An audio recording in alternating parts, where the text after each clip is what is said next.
Punch is back on the air. Barack Obama says you can't complain if you don't have skin in the game, so call Jeff Crouere now and give him some skin. Get it off your chest. Let it all hang out. Your number to get on the air is 556-9696. Give Jeff Crouere a call now. All right, welcome back. Very pleased to have on our next guest. He's a trend expert, visionary, keynote speaker, trusted worldwide as the foremost authority on forecasting, analyzing, tracking trends. He's publisher of the Trends Journal, author of Trends 2000 and Trend Tracking. Our friend Gerald Celente joining us here on the hotline. And Gerald, good morning. Hello, Jeff. Well, we have a lot to talk about, and this economy seems to be teetering on the edge here. I laugh, and I wrote a column the other day entitled, What Recovery? When I hear these folks saying, well, the recovery might be not as robust as we thought. And I'm wondering, where do they come up with this idea we're in a recovery? Because they're a bunch of paid-off shills. How about that? Yeah, I mean, could that be any clearer? Turn on CNBC. Look at the lineup of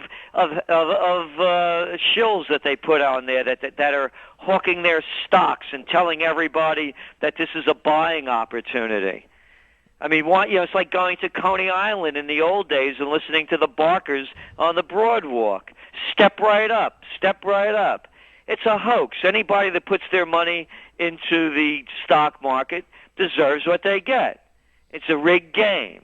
There's no recovery. We've said this from the beginning. We've said it in the beginning. We said that the TARP program wouldn't work. We said that the stimulus program wouldn't work. The only people that are being enriched are the very rich.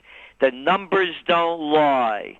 This country is now one of saving the too big to fails while everyone else could go under. And you look at the numbers, again, they don't lie. You have 10 banks, count them, everybody could do this one. Count your fingers. 10 banks control 80% of all the action.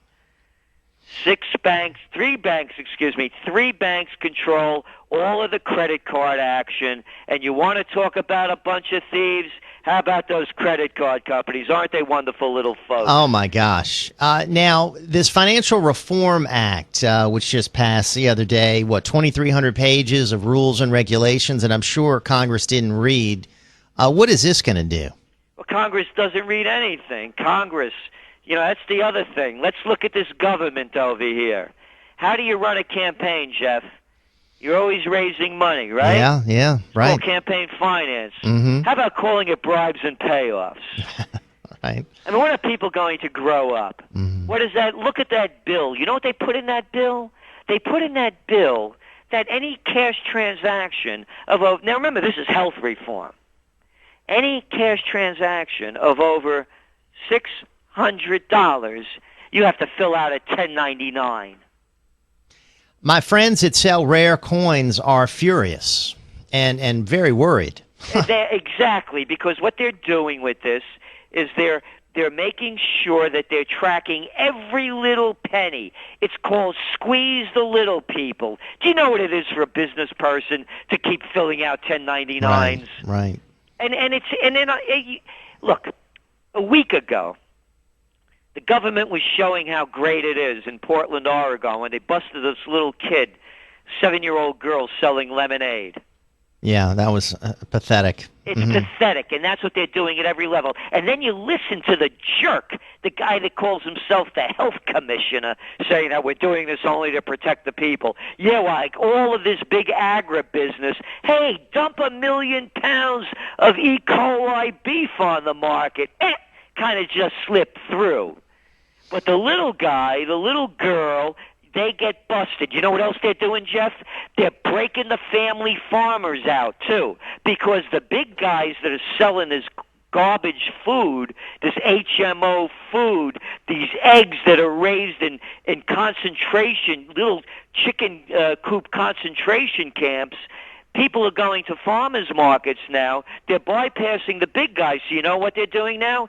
They're setting out the inspectors to bust the little farmers. They're making them abide by every letter of the rule, every letter of the law, while they give the two bigs the big breaks. The bigger you are, the bigger the breaks. The bigger you are, the bigger the breaks. The people better wake up very fast because, Jeff, this economy is going to collapse really soon. And when it does, they're even going to be putting in more and more draconian rules like that new 1099 rule. 5569696 is our talk line, brought to you by our friends at Kennedy Twins, authors of the new book, Nullifying Tyranny. Very pleased to have with us Gerald Celente. It's trendsresearch.com for more information. We'll link to the site. One more issue, and then we've got a lot of calls that are lined up here. A caller alerted me to Senate Bill 510, which supposedly makes it illegal to grow, share, trade, or sell homegrown food, which sort of ties into what you were talking about a second ago here.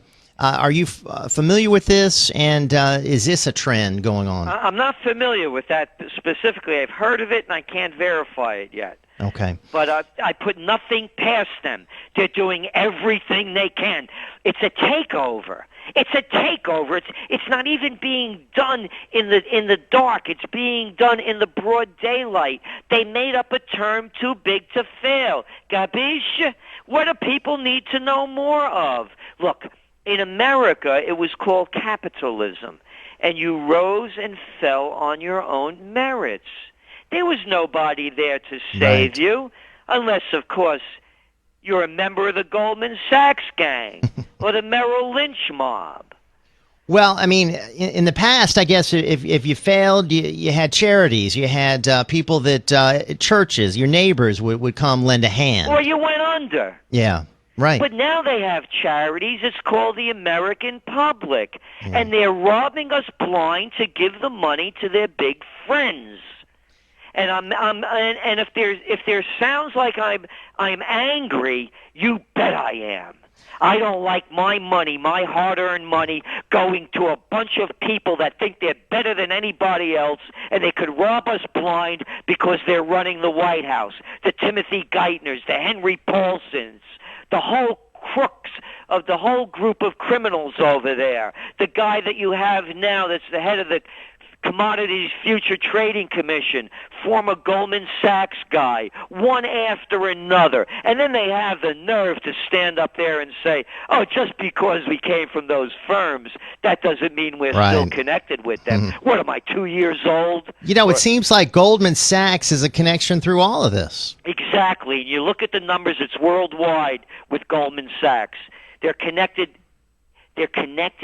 throughout the world. It's a takeover. Again, I keep telling people this. Stop bashing Obama for being a communist or being a socialist. This has nothing to do with socialism or communism. The merger of state and corporate powers is called fascism. We own General Motors. We own AIG. We own chunks of Citigroup. We own Fannie Mae and Freddie Mac. The banks own us. It's the biggest bank robbery in world history. And by the way, when all else fails, they'll take you to war. And I just heard this General Petraeus saying that we have to stay in Afghanistan longer. The wars are draining the American treasury. Save America, stop the wars. This is going on for 9 years, and it's the same old baloney. More time, more money, more men. And how about General betray us? And you look at the polls, and the American people are saying, hey, come home. Come home. And here's the other thing, Jeff. Any callers out there that want to tell me, I'm not patriotic or this and that, before they call, here's the deal.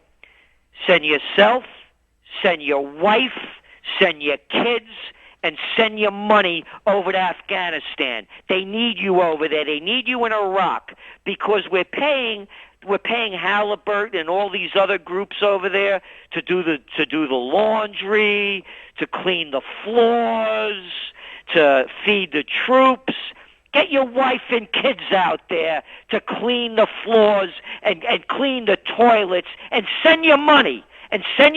Oh, and by the way, all you leaders out there that want to lead and tell us what we have to do, lead the troops. I want to see Obama on the white horse leading the men in Kandahar. 556-9696. Let's go to the phone lines. Mo from New Orleans. Mo, good morning, sir. Hey, Gerald, I heard you. I think it was on Steve Malzberg last week. I almost jumped off the Mississippi River Bridge, but it was so depressing. But honestly, as far as the stock market, I mean, if companies are sitting on a lot of money and they're still making profits, why would that not be a good investment for, just a small guy like me? Well, because you're better off investing in yourself. You're taking a risk that you don't need to take. It's a rigged game. And why are they making profits right now? You know why. They're not hiring. They've cut the staffs down to nearly nothing. You could take a company, for instance, like Harley Davidson. They could say they're making money. How many people did they cut, and where are their sales now compared to 2 years ago? Mm-hmm. And that's the kind of thing you have to look at. When you're investing, it's gambling.